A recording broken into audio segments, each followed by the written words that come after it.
मुझे ये बताना चाहूंगा कि इस समय जो मतगणना होगी वो कंट्रोल यूनिट और बैलेट यूनिट इन दोनों को साथ में जोड़ के करने के आदेश हैं।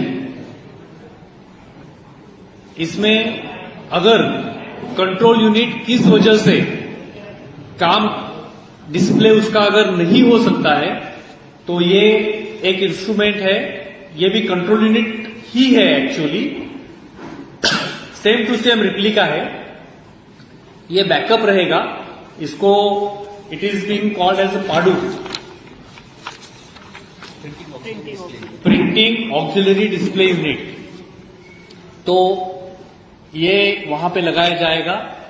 ये अभी बैकअप में है और हमें ये बताया गया, जो ये मशीन बनाने वाली कंपनी है बेल की, इसकी जरूरत शायद ही कहीं पड़ेगी। उन्होंने 140 यूनिट हमारे लिए भेजे हुए हैं,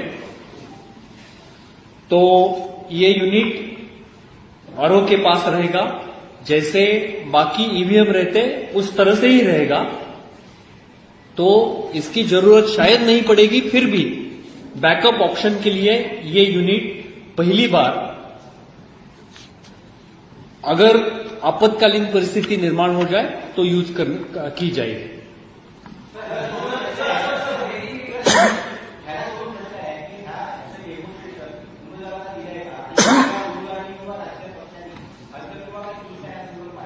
याचं डेमॉन्स्ट्रेशन हे राजकीय पक्षांना याचं हे युनिट दाखवून देण्यात आलेलं आहे। हे कंट्रोल युनिटच असल्यामुळं याचं डेमॉन्स्ट्रेशन हे कंट्रोल युनिटच आहे आणि कंट्रोल युनिटचं डेमॉन्स्ट्रेशन हे सर्वांना देण्यात आलेलं आहे।